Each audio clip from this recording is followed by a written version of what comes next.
Primeiramente, um feliz ano novo a todos. Falar hoje para vocês, então, sobre a sublinhagem, a XBB 1.5, que foi apelidada de Kraken. Kraken, não sei como é que se pronuncia, é um ser mitológico, nórdico, tá certo? O pessoal tem posto esses nomes nas variantes para ficar mais fácil do que esse monte de números, né, que a própria OMS não tem atualizado.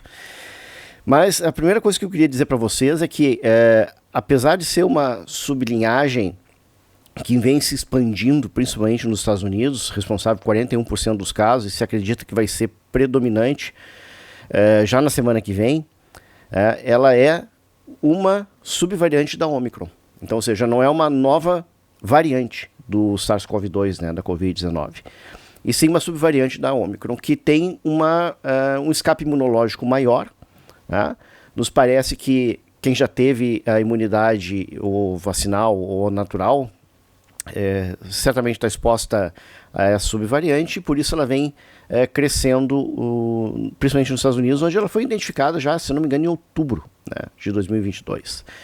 Então, a primeira coisa é nada de pânico, né? Então, o próprio CDC, vou botar o slide para vocês aqui, né?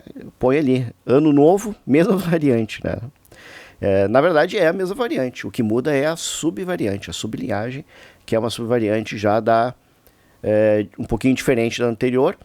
Não se sabe se ela é mais agressiva ou não. Alguns dizem que sim, outros dizem que não.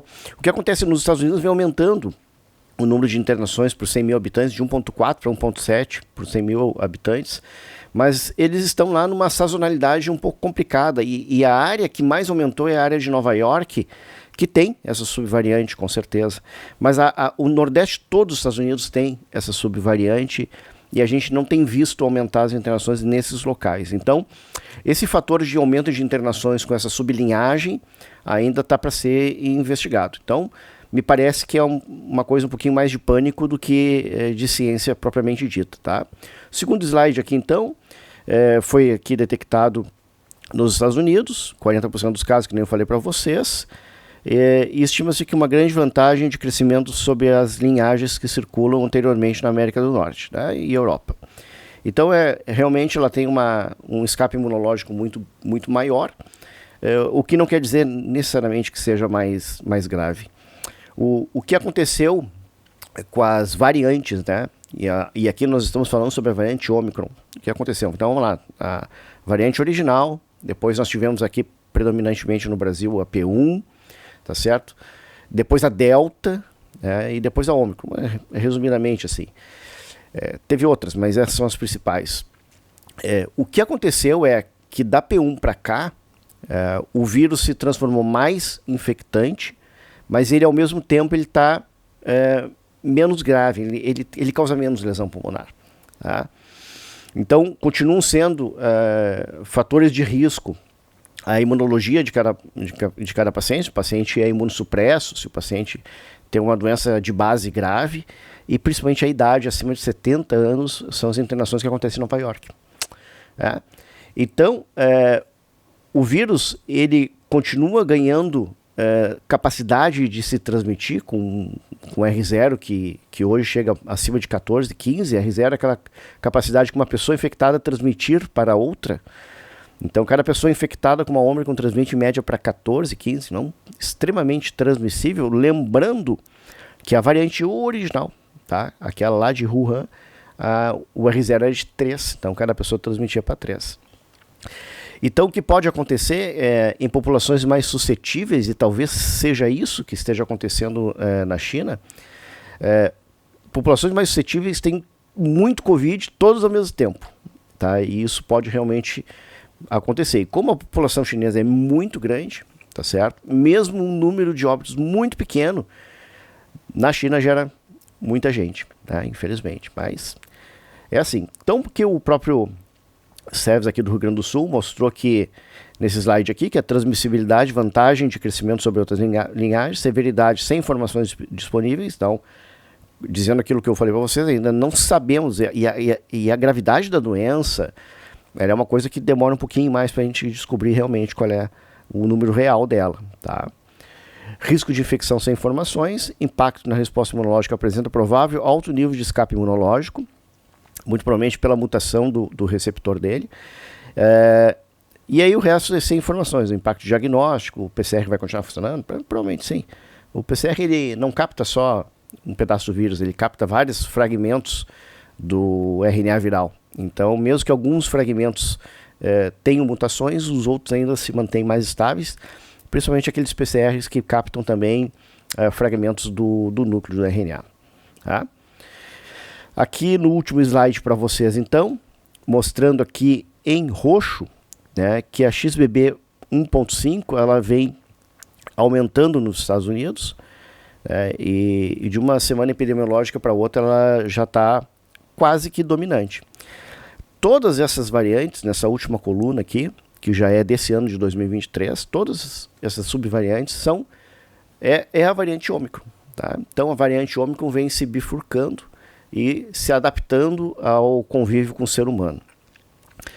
Não tivemos ainda nenhuma Ômicron que tenha a gravidade, por exemplo, das variantes superinflamatórias, que eu chamo, que era a característica da P1 e até mesmo da Delta.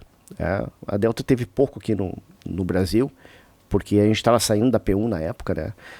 Mas a variante P1, por exemplo, ela tem um comportamento clínico muito semelhante ao SARS-CoV-1, né? Que mostrava aquele pulmão com vidro fosco, certo?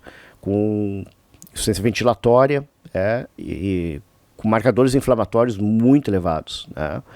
Isso não se vê acontecer, e aqui eu digo com tranquilidade, tanto em vacinados quanto em não vacinados, tá certo? A gente não vê acontecer com frequência a inflamação do pulmão pela Ômicron.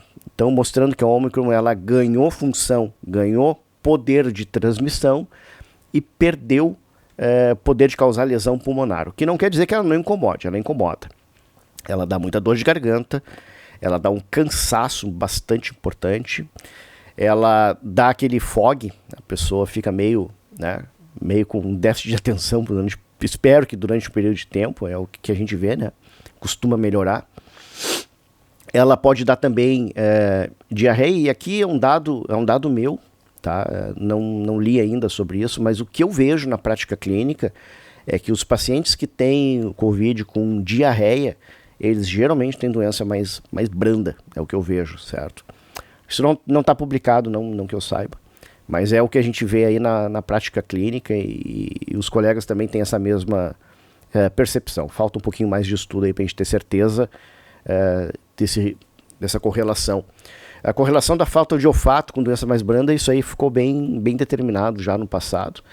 Mas da Ômicron para cá tem alteração do olfato? Tem. Qualquer virose de nasorrinofaringe pode dar alteração de olfato, mas não é uma coisa que a gente vê com mais frequência, viu?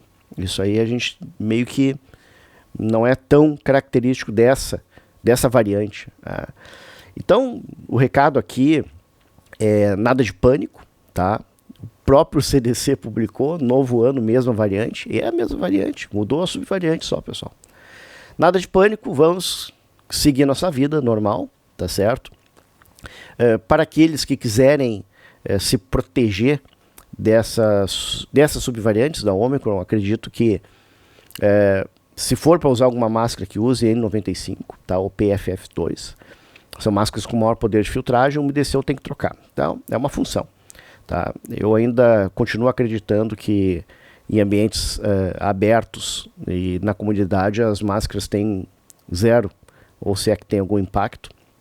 E nós temos diversos estudos sobre isso. Não vou falar muito sobre isso aqui no canal, porque tem um vídeo meu que já foi derrubado por causa desse tipo de coisa.